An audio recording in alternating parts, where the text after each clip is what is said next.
दोस्तों, good morning. दोस्तों, हमारा चैनल धीरे धीरे ग्रोथ कर रहा है और हम मुश्किल वक्त पर लेकिन हौसला सख्त होना चाहिए। मुश्किल चाहे कितना वक्त हो लेकिन अपना हौसला सख्त होना चाहिए। तो दोस्तों, आज हम एक नया टॉपिक चालू करने जा रहा है, वो सीआई। तो मतलब चक्रवृद्धि ब्याज क्या होता है, ये दो पार्टों में होता है। एक तो होता है सीआई और एक होता है एसआई। तो दोस्तों, हम आपको बता रहे हैं, तो जिसने ये टॉपिक पढ़ लिया सीआई, वो नहीं समझो कि 8 से 9 टॉपिक क्लियर कर पाएगा वो।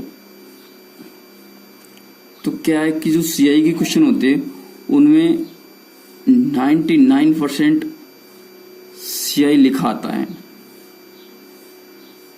और जो 1% होता है वो नया क्वेश्चन आया जो हम आपको बताएंगे।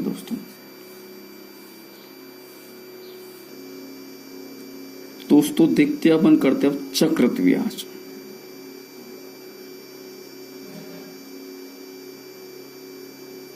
चक्रवृद्धि ब्याज मतलब चक्रवृद्धि ब्याज का मतलब क्या होता है दोस्तों? चक्रयान होता है मतलब कि बार बार, वृद्धियन वृद्धि, चक्र वृद्धि मतलब कि जो बार बार हो, वृद्धि मतलब जिसे कहते हैं चक्रवृद्धि ब्याज। तो मतलब ये टॉपिक किस पर आधारित है? गुणांक पर आधारित है। गुणांक पर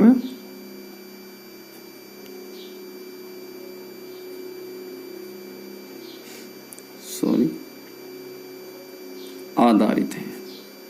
ये गुणा पर आधारित है।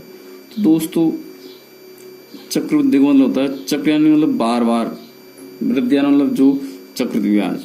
तो देखते अपन, सबसे पहले आता है मूलधन, उसके बाद में रेट। तो देख, तो रेट का मतलब होता है दर होती है,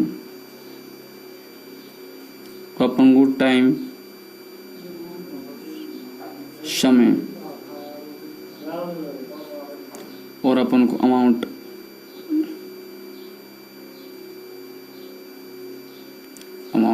ये होता है मिश्र धन। और दोस्तों, मिश्र धन में क्या आता है? मूलधन प्लस ब्याज आता है। ये होता है मिश्र धन। दोस्तों देखते अपन आगे।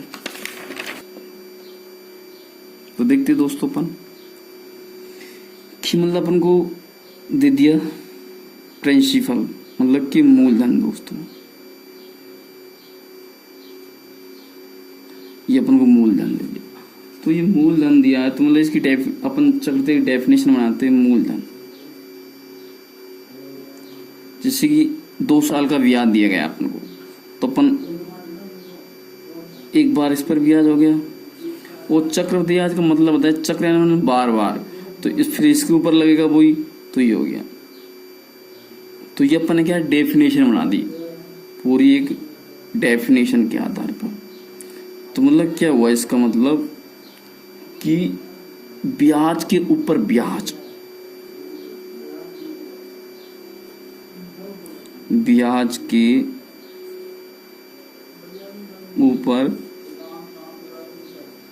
ब्याज, ये इसकी डेफिनेशन बन चुकी। देखते हैं अब, ये तो हो गया एक।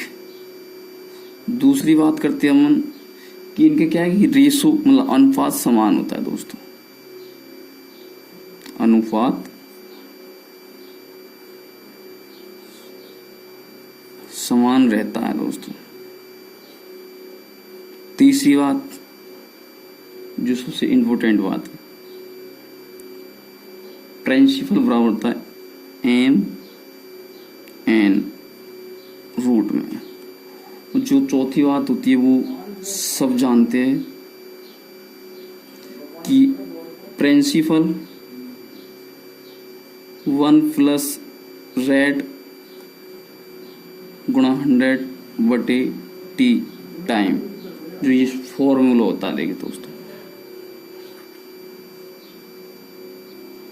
देखते दोस्तों, तो मतलब दोस्तों अपन को जैसे कि देते अपन को 10%। अब इस 10% में क्या करते हैं अपन, इसको बनाते संख्या, तो ये हो गया 10% का मतलब 100। एक जीरो से एक गया तो ये आगे निकल के 1/10 आ गया। अब जैसे कि माना अपन एक उदाहरण लेते हैं, अपन को मूलधन दे रखा, अपन को 100 दे रखा है, 100 मूलधन दे रखा है, तो मतलब इसका अपन 2 साल की निकालते हैं, तो इसका 1/10 निकाला अपन ने, जो 1/10 निकाला तो ये 10 निकल के आया। फिर इसका ये 1/10 निकाला तो ये 10 निकल के आ गया। फिर भी बोला ब्याज के ऊपर ब्याज, तो इसका भी 1/10 निकाला तो 1 निकल के आया। 10 का भी 1/10 निकाला तो 1 निकल के आया अपने पास में। उसको टोटल ऐड किया तो 10 10 20 और 1 21 हो जाता है। अब देखते अनुपात में कैसे करते। 10 तो है ये और 1 जोड़े तो 11 हो गया ये। तो ये फिर ऐसे मान लो अपन कि अपन को 100 दिया है मूलधन, फिर 10 रुपये ब्याज, तो ये हो गया 110 हो गया दोस्तों। तो मतलब इसको काटा तो वही फिर वही 10:11 आ गया। मतलब कि अनुपात जो होता है वो समान होता है दोस्तों। तो देखते अपन अब देखते दोस्तों, जो समान होता है क्या क्या समान होता है। पहली डेफिनेशन के अनुसार ब्याज अनुपात ब्याज, इनका रेशो क्या है, समान होता है। दूसरी बात, मूलधन अनुपात मूलधन दोस्तों, अभी कैसे आया कैसे होता है मैं आपको एक एक चीज बताऊंगा। होता है दूसरा मूलधन अनुपात मिश्रधन,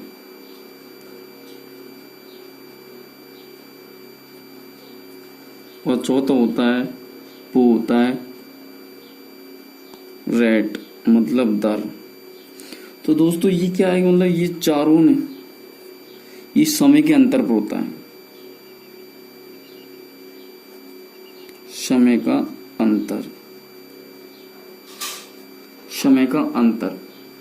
तो मतलब क्या है कि इसमें समान अंतर होना चाहिए, मतलब 2 साल का अगले साल, 2 साल का, ऐसे होना चाहिए। देखे अब मैंने दोस्तों आपको एक बताया था, तो दोस्तों हमने आपके ऊपर वो बताए थे, ऊपर वीडियो देखना। तो दोस्तों जो मैंने आपको सूत्र बताए 3, एक तो बताया था कि ब्याज के ऊपर ब्याज, एक बताया कि अनुपात समान रहता है, तीसरा बताया कि P बराबर, जैसे कि मैंने आपको 3 बताया था, प्रिंसिपल MN रूट में। इसका मतलब क्या है, इसका मतलब जैसे कि अपन नॉर्मल लेते हैं, 10% वाली लेते हैं, तो अपने पास 100 मूलधन था,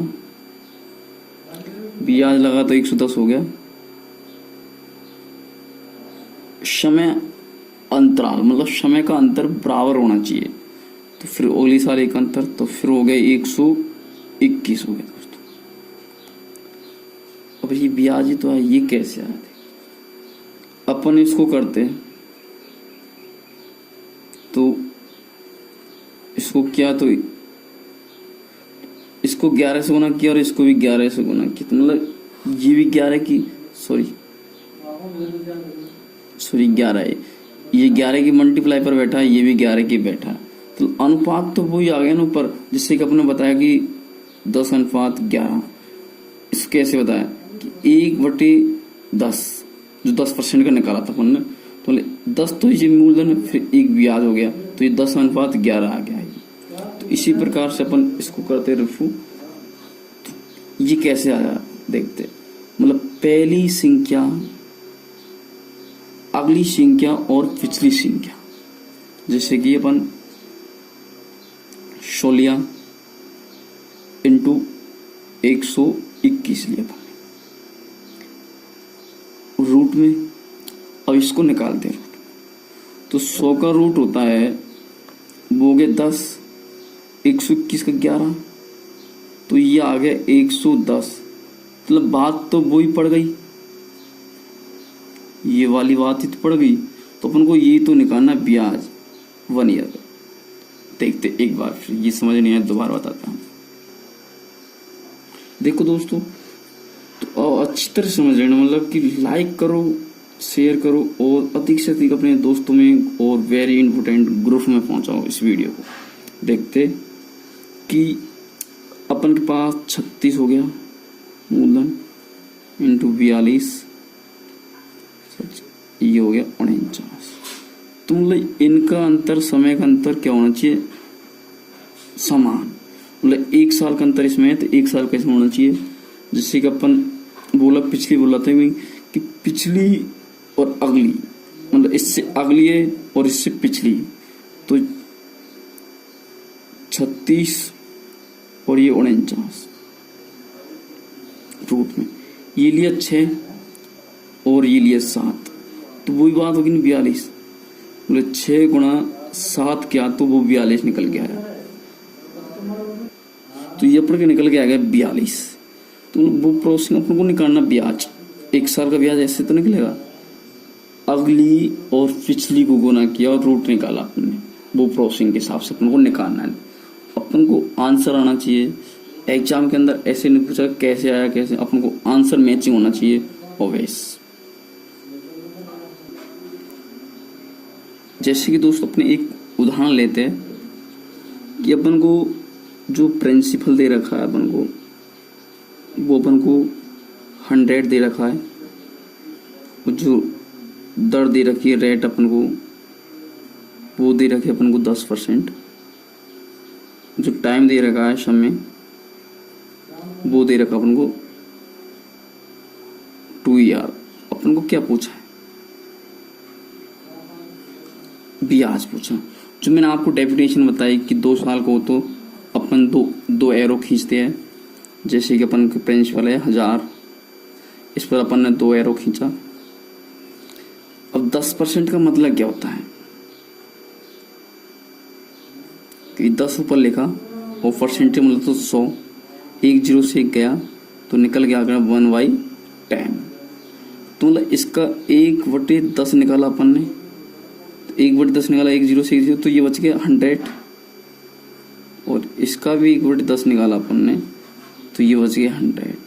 अब क्या होता है, इसका भी अपन 1/10 निकालेंगे तो ये बचेगा अपने पास में 10।